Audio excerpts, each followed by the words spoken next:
All right. Yeah, well, ladies and gentlemen, get ready for a journey so epic. It's like Alice driving head first into the blockchain wonderland.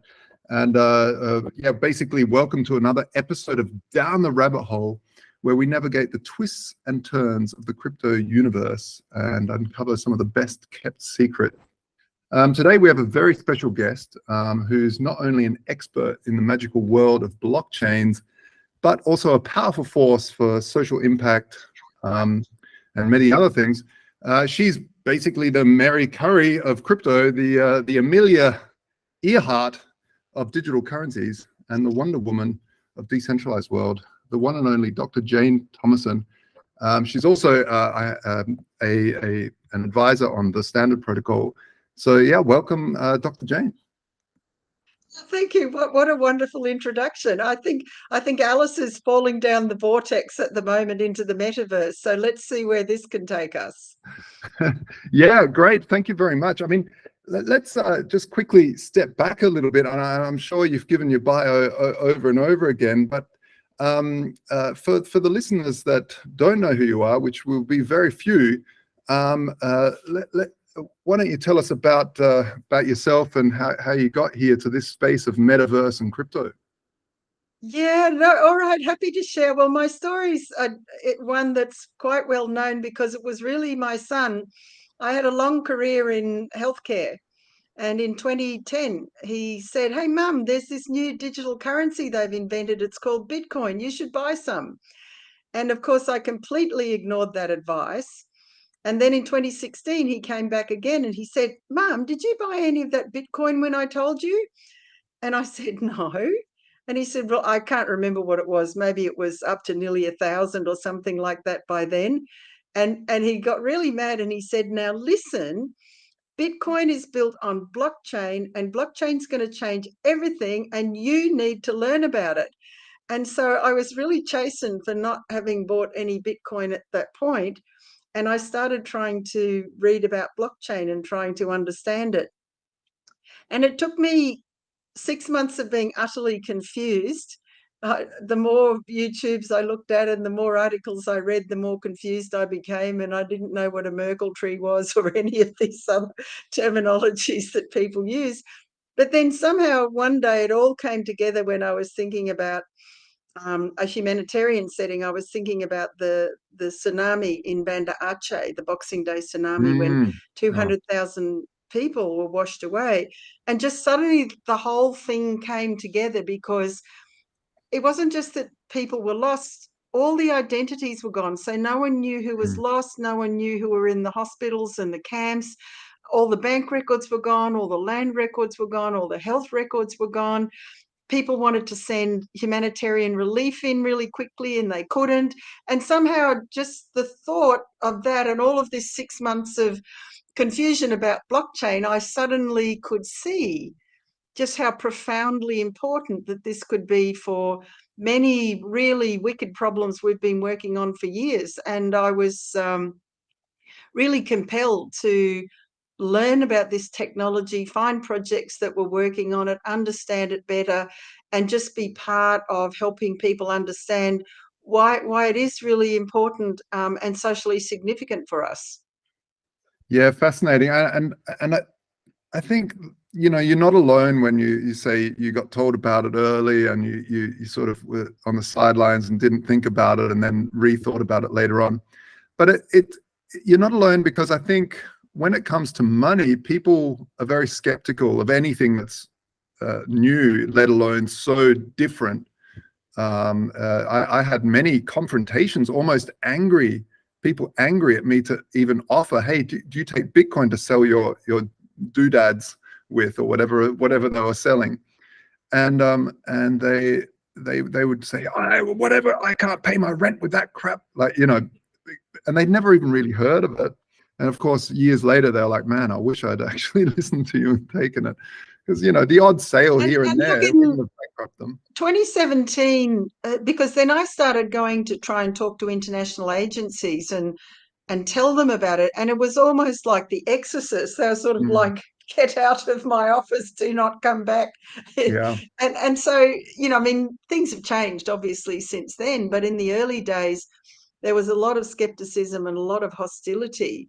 I think many people have begun to realize just how important this is. And we've got use cases coming out too, this is the critical thing. It's not just, you and me hyping it up. We can actually show them examples where people are directly benefiting from the technology. Mm, mm. What I find fascinating with you, Jane, is that you've been on both sides. You've been on the board of banks. You've been on the old school fintech side, and you've been so passionate. And really, it takes a lot of it takes someone very special to see through all the propaganda and the clickbait that happened in the early days of like everything was drug dealers and Silk Road and terrorist finance, all this nonsense, which turned out to be absolute nonsense. I mean, yeah, people were using it in the dark markets, but they were using it because it was good money, and good money goes to where it goes. And yeah, I mean, it's really interesting to see that your mind was able to capture the importance of this, especially when it came to the technology behind it. And I think that transformation of branding, almost, of saying blockchain technology, actually did help to get past some of that cognitive dissonance that people felt in terms of not wanting to sort of admit that they were wrong, that they got sucked in by these headlines. Yeah, I think it's been a really interesting journey, but the thing that really motivated me from a very early stage, other than I sort of had the epiphany in my head, was that when I actually started talking about my thoughts and my belief in this technology and how it could work, people started following me. I mean, I never set out to be an influencer. I didn't even know what an influencer was. I just started expressing my thoughts at conferences on LinkedIn. And, really, there's a huge amount of people in the world who are very interested in this and who are working on projects in different countries everywhere. And there's, I think now, a very large movement of people around blockchain for social impact. I'm not saying I started it, but I was there early, and Mm. I was, you know, buoyed by the amount of support that I was getting from people and offers of help and so forth. Yeah. And I think it's like that expression, you find your tribe. Mm. Somehow there on LinkedIn, which I hadn't been on before, I found my tribe. And it's been one of the best experiences of my life, to be honest. Fantastic. And how did you, if politically and philosophically, how have you changed from those early days to when you found crypto? Because a lot of the crypto space was, early libertarian thinkers, Austrian economists, and more of the individualists among us. And how did that influence your worldview, if at all? And yeah, where are you now? I think, especially in 2017 with the ICO days, I mean, it was a pretty crazy world, and blockchain people in particular dressed up in weird costumes and wore hats, and those who had raised a lot of money with ICOs spent the money like it was going out of fashion, and it was really, they were heady days. But I always take people for what I see and don't judge them. I talk to people, and I just found lots of decent people in and amongst the colourful riffraff. And Mm. I found people who had kind of sincere beliefs that technology had the capacity to be able to change things. And so, they were the people that I was drawn to. I mean, it was very fanatical in those days as well, as you say, with the libertarians and the anarchists, and everything had to be on a public blockchain. And I think people have become a little bit more sanguine, is what I would say, from those days, to understanding that some some things are not going to be on a public blockchain, even though that would be the ideal. Even last week, I was at Consensus and people were talking about, putting every transaction on a public blockchain for, climate finance and so forth, and every government transaction on a public blockchain. Well, that's a lovely idea, but it's probably not going to happen. And people who are legacy players will be happy to use some of the affordances of the technology, but they're not necessarily going to use a public blockchain. And I just think we're starting to see some of the realities which are different than probably those heady days of 2016, 2017. And also, we've seen more cycles now. So we saw the ICOs fall out when the SEC took its position and everyone went quiet. And then we saw our first NFTs, and I thought they were the most ridiculous thing I'd ever seen. Someone had a crypto kitty, and I said, "You've got to be kidding me." But now, and we've seen the sort of rise and fall of NFTs, but we know what the long-term value and benefit of them will be in the future. So I just think we've got to be in for the long ride, and we've got to be there with the kind of bigger vision of what the future could be. And the technology moves fast. So I'm sure none of us knew that DeFi was going to explode in 2020, 2021, because everyone was sitting home in the pandemic building these projects. So we just have to go with it. And now the metaverse has taken off very strongly with 600 companies all building metaverses and everyone getting very immersive. But it's just fascinating to think of what the next thing will be. Yeah, especially, I mean, everything's speeding up so much, especially with AI. And I mean, AI really, I've been watching AI for a very long time, for the last 25 years. And it was more of a buzzword than reality until like a year ago. It was, I mean, there was a bit of AI and maybe 2 years ago. But then when these transformers came out from Google and these large language models then started to really mature, my gosh, it's just exploded. And that's also, a huge use case for crypto, because yeah, I mean, AI cannot get bank account. It will use crypto. It will use blockchains for transactions, and humans will probably use it to verify if someone's a human or not. Because I think this is a huge problem, especially for the metaverse. Absolutely. I think it's probably the greatest threat to, I mean, I would much rather go down to the park, and I'm very long physical meetups now, because in cyberspace, I don't know who's real or not. I don't know who's a bot, because we have passed the Turing test long ago. And so, we just don't know who we're talking to online and who's got actual insight anymore. You can talk to someone and they quickly look it up and post it from GPT, and you're like, I don't know, did you come up with that? Are you clever enough? So that we're coming up against all these things. But I think crypto and AI really work together because of the fact that the KYC and stuff, they can't get bank accounts. They will use these rare numbers. Yeah. And look, I think you're absolutely right about this issue of identity in the metaverse, and this is going to be number one problem to be solved. But there are many other problems that are yet to be solved. But I think what we need to be trying to do, and this is what I try to do, is to think forward and then say, if this is what's happening now, what are the implications going to be? How can we use this tool in a good way?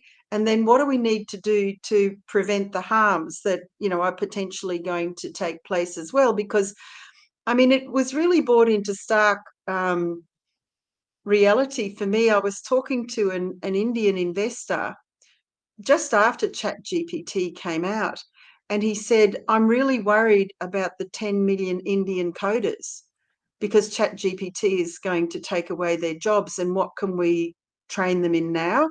And that really made me think about how we have to continuously reskill for the digital future, and how we now have to think about, let's just stick with the 10 million Indian coders, what can we train them in that is going to give them a viable economic prospect for at least a period of years? Because clearly, in the future, your children and my grandchildren are going to have to retrain and reskill multiple times during their lives as the requirements of the new kind of digital world become apparent. And Yeah. already I was looking at some information from the Bureau of Labor and Statistics in the US about the future jobs. What are the growth jobs? And it's Mm. interesting to me, and I'll tell you why. So one is obviously everything to do with digital computers, IT, data analytics. That makes sense. Second one is to do with healthcare. That makes sense. Third one is to do with everything about like looking after people, things like sports and massage and exercise and theatre and entertainment, all of the things that, I guess bring joy to people. And Mm. then the fourth one is fixing all of these digital machines that we've built, because we're going to need technicians to fix all this stuff. And 60% of the jobs of the future won't require university degrees. So all of that makes for some very interesting thinking then about how we're skilling these people for these jobs of the future. Yeah, it's really fascinating, and I I I constantly think about this stuff because of, I've got a young girl, and friends have got children, and I think, man, what are they going to do? It's going to be very, very tough, and it comes down to the question of, do we, as humanity, are we capable of just consuming more, so that actually the workers just produce more because of all these AI, or do they lose their jobs because we consume the same amount? And but I do feel maybe it's a bit of both. The amount of produce that's going to be pumped out will be vastly more, and some jobs won't exist. And like you said, the human jobs will be there, because they've already done tests where we've had hotels that are purely robotically manned, and people are like, oh, it was fun for like one off, but I miss that human interaction. I think we're still humans, but I'm an optimist. So let me give you an example of something that I came across recently. And this is a doctor that I met from America, and he's developed an AI that can diagnose retinopathy better than an ophthalmologist. And they did a randomized controlled trial in Bangladesh. But what they were able to do with this tool is, ophthalmologists are in really, really short supply in Bangladesh. So the AI was able to replace some aspects of the highly skilled specialist work that they don't have to do anymore, which they can see more patients and they can spend more time with the patients that they're seeing. So it's sort of like a tool or an adjunct to people to be able to do their work better or at a higher order. And I think we need to just reframe our thinking about, if it's AI, it's a tool we can use. Yes, there's going to be some professions where percentages of that kind of routine work isn't going to be there for people to do anymore, but that's going to allow them to move up to higher order kind of work or different kind of work that might not have been there before. So, auditors, they're not going to audit the books anymore, they're going to audit the code. So we just have to be finding what are those new things that people are going to be doing when some parts of their work won't exist anymore. But there will be. I've got a diagram about jobs of the future. There's lots of jobs in the future. It's Mm. just we don't know what they are yet, and we're kind of hypothesizing, and as we need them, we'll find them. Well, we're definitely running towards the future blindly and hoping for the best. It's really fascinating. I think one of the big issues I wanted to talk to you about, especially in terms of social impact, and also, and you touched on it right at the beginning, but is really online identity. you mentioned during the Boxing Day tsunami that people lost their identities, they lost their housing, they lost information of who owns what property, where the lines are, all sorts of stuff. The thing that concerns me now is that we are getting into we are right now, this is a right now thing. Anybody can create an image of anybody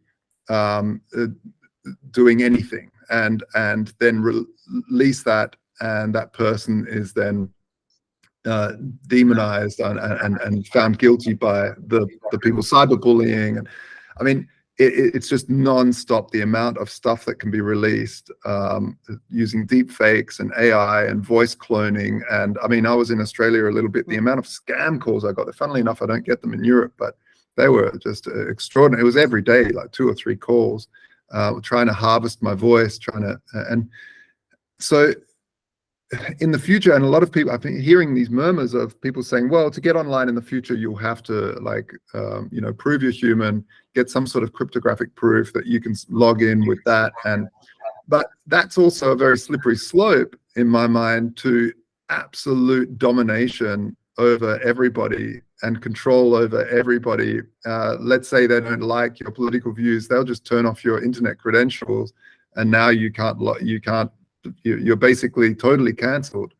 And we saw the rise of cancel culture throughout the whole pandemic of trying to keep a certain narrative. It was very, very intense. And so this is one thing that concerns me. And I think there's a middle ground there somewhere where we can find a way to have identity online without giving single control to a single party that can have the off switch to individuals.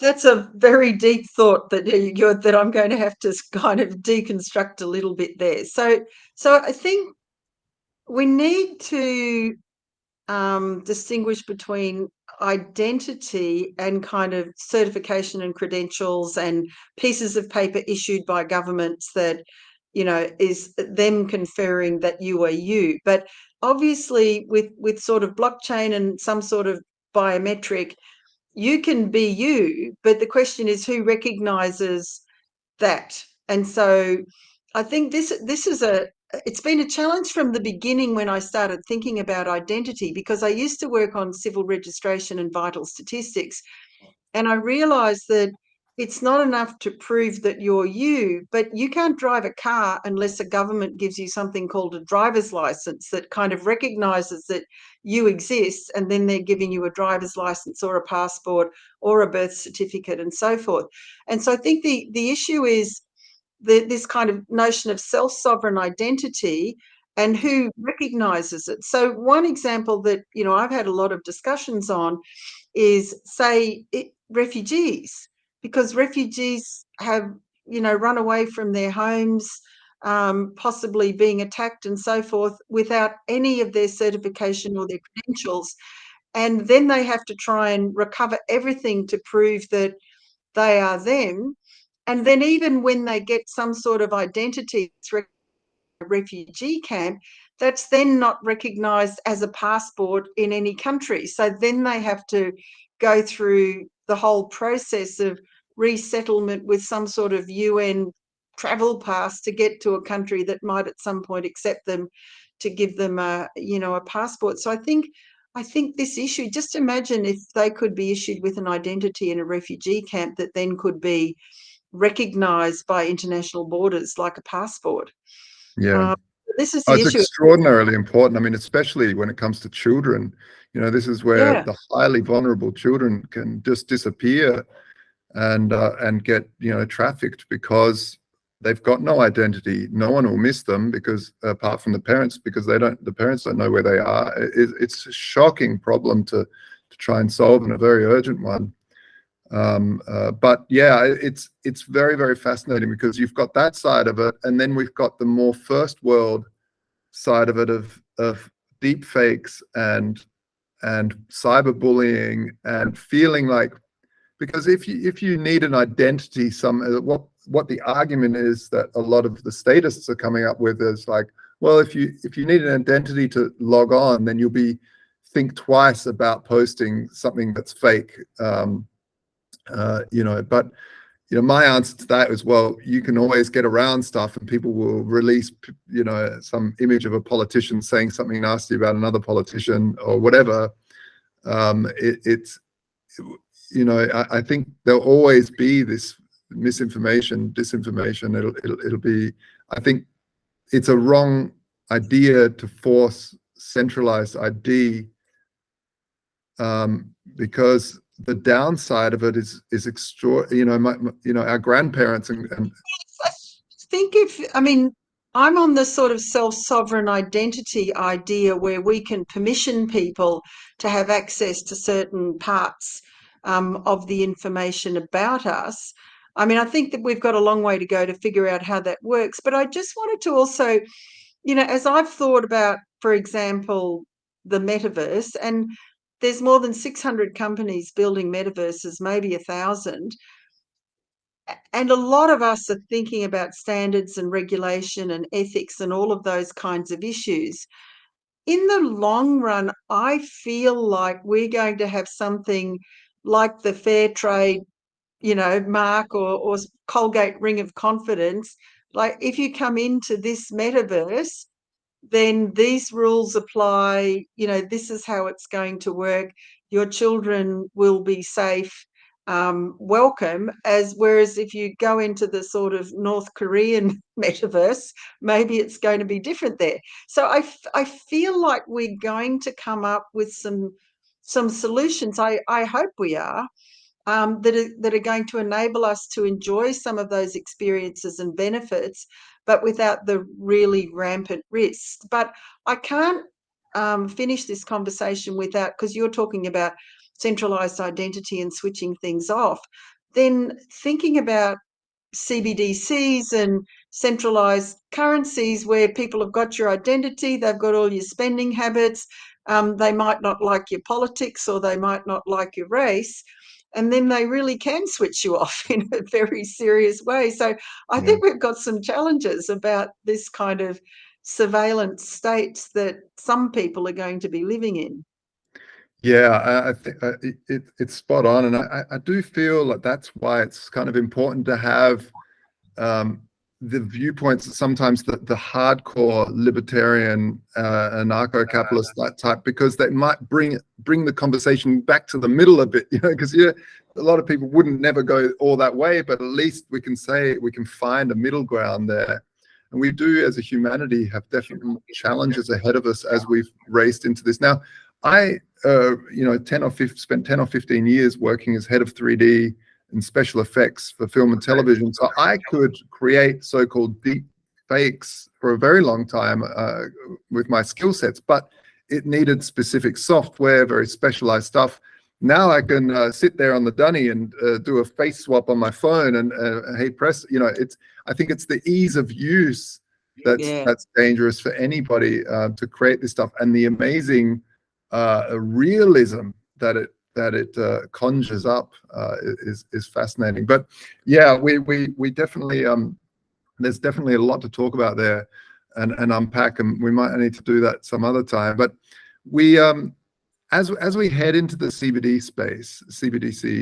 space with central bank issued digital currencies, one of the things that why we started the standard.io is really as a counter to that, to enable people to have a better system of collateral management within the DeFi space.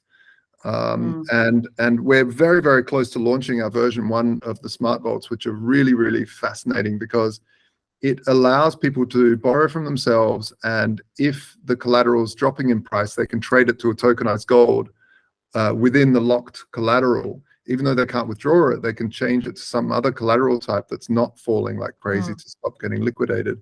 Or they can sell their debt and their collateral as an NFT. And so these sorts of things I think are really, really fascinating, and where NFTs are going and where we're taking it, building the new frontier of NFTs, which is taking it away from the art side, which is amazing and fun, but to more of a serious side of the decentralized finance space, and allowing people to have true control of their collateral, not having to trust Celsius or BlockFi to borrow from, but without giving up their private key, being able to lock it, generate a loan to themselves, and then be able to still manipulate the collateral like that. What other, like, how do you see that space moving forward with NFTs? I see NFTs being vastly more broader than just art. Obviously, there's ticketing and stuff, but in the DeFi space, I'm just so excited about it. I think it's really I fascinating. think there's absolutely, so I think we almost need a new name for NFTs, because they earn themselves a bit of a bad name through the wash trading and money laundering and whatever else, and all of the pumping up and so forth. But I think that this is a critical part of the decentralized future of all of these token economies, of metaverses and so forth. And I think in banking, finance, DeFi, but I also think in certification into the future, they're going to be incredibly important as digital receipts of almost anything. I mean, the issues that obviously need to be sorted out is, I think there's probably some legal issues around it, because I tell you what, this is something, I'm going on another legal webinar tomorrow. The lawyers are having a field day figuring out what are all the legal implications around NFTs and IP law and all sorts of other things like that. So I think there's a way to go, to have the NFTs kind of acceptable in a legal sense for representing whatever it is that they represent. But the lawyers are really huddling around it. So I'd say they think that this is a go. So I think we just have to watch it and watch as that unfolds. But I think they're going to be a very, very important part of the future. And maybe they need another name, but I don't know what it is. They've got a bad name. We need to give them a better name. But yeah, look, I think what the Sanders doing is really exciting, and I'm looking forward to that release and see how it's going, because you're solving a problem we need to solve, and it's going to give so much benefit to people if we can, that I really applaud you for what you're doing, and just look forward to being part of this journey. And thanks for having me on it. Yeah, it's my pleasure, Jane. And I think it's one of those things where I just want an exit door or an option for people to say, look, CBDCs are coming. We can't stop them. They're not even asking us if we want them. Generally, they're just saying, hey, in 2023, we're going to release CBDCs without any conversation or discussion. So I think having an exit door for people to say, look, if you guys screw this up, we can go here. We can just use this instead. And that will be enough competition, because competition is really what the true regulator is of freedom. By having competition, you don't allow people with too much tyrannical technology to take over, because you're not forced to use that. So they're forced to release some of that power and not stranglehold people. So that's really my hope, is that we can at least have this option for people, and work as well together in a big ecosystem. Especially when it comes to the metaverse, is also really fascinating, because a lot of people will work in the metaverse. They already do. Like, when I say metaverse, I mean, let's just face it, it's gaming, and it's a lot of people, they don't even see it as a game anymore. They're just in the game, and they work in the game, they trade in the game, they build value and gain value in these games. And so I need to have a small debate, at least, to say metaverse is not only gaming. So I think it's important to distinguish. And the way that I look at it is, you've got Meta, Facebook, Apple, Google, Microsoft. They're talking about metaverses. They're not open. They're not decentralized. They're not Web3. They're not going to reward people for their efforts. That's one set.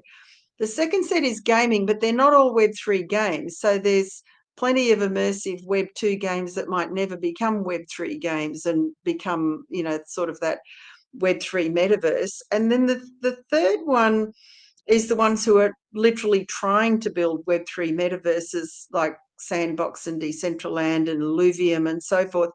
But I think the other piece that's important to think about is things like health and education and government services, which don't fall into those categories.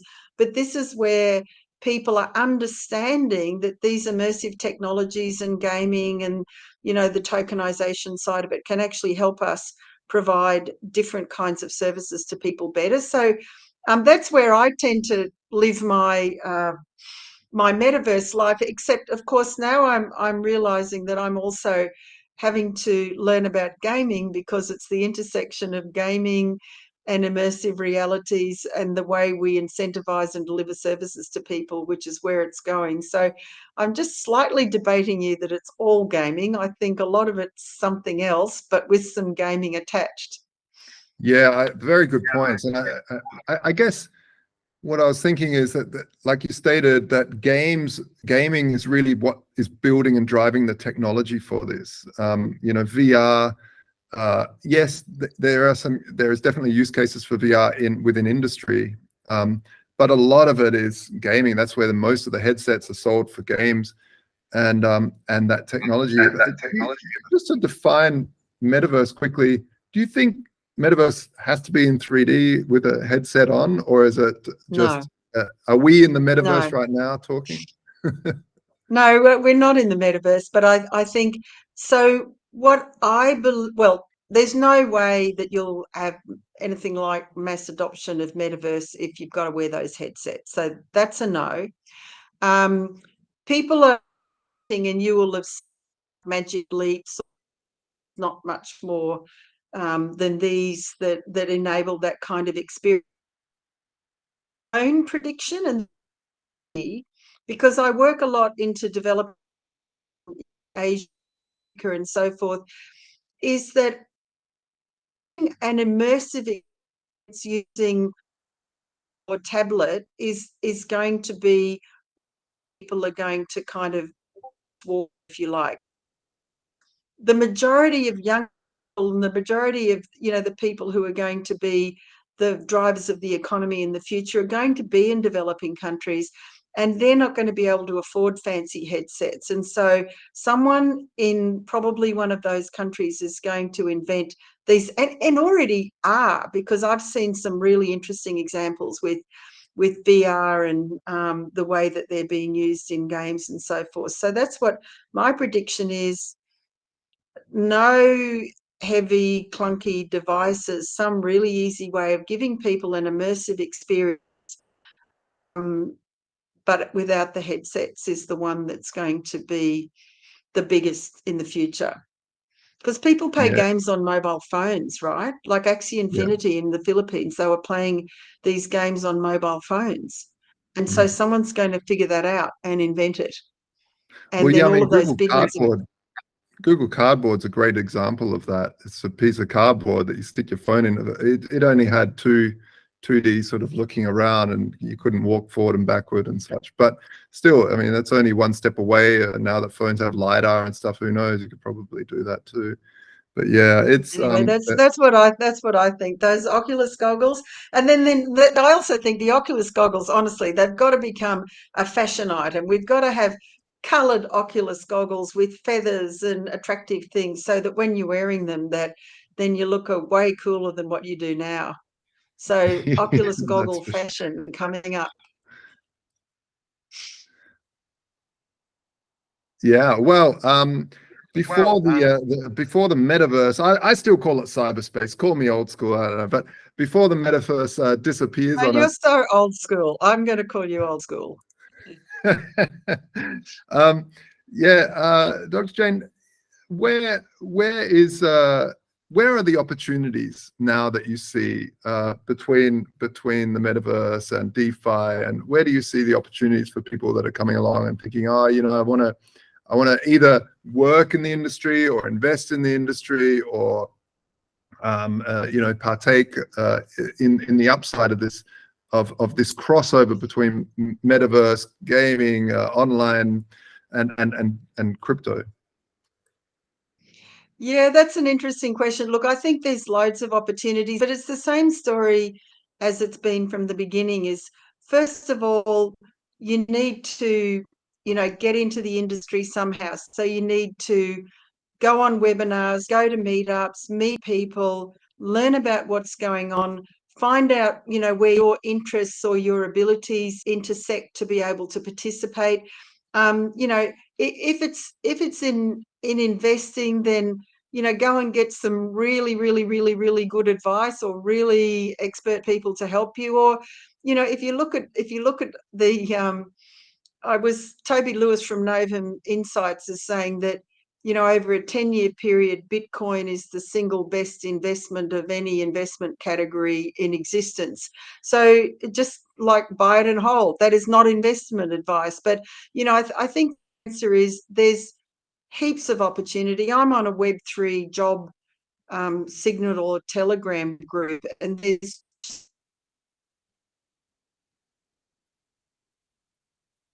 jobs going up every single day. So you just need to look in the community, meet people. If you've got a great idea, have a go. If you don't have a great idea, find someone with one and see if you can help. If you don't have any of that, then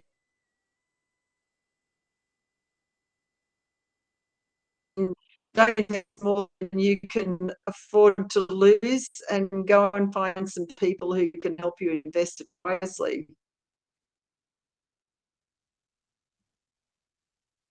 Well said, well said. And if you are looking, oh, I'm frozen. Yeah, it's we better close up before the internet really starts to play havoc with us.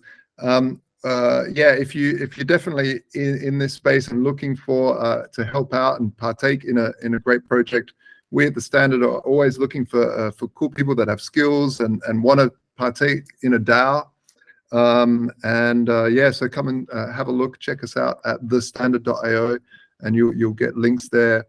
Dr. Jane, thank you so much for taking some time out of your day and taking a trip down the rabbit hole with us. I think we could have gone way further. It's just a matter of time and the internet connection. Yeah, thank you very much. What's the best way for people to see your work and see what you're up to and keep track of you? Yeah, follow me on LinkedIn. I post things on LinkedIn. So,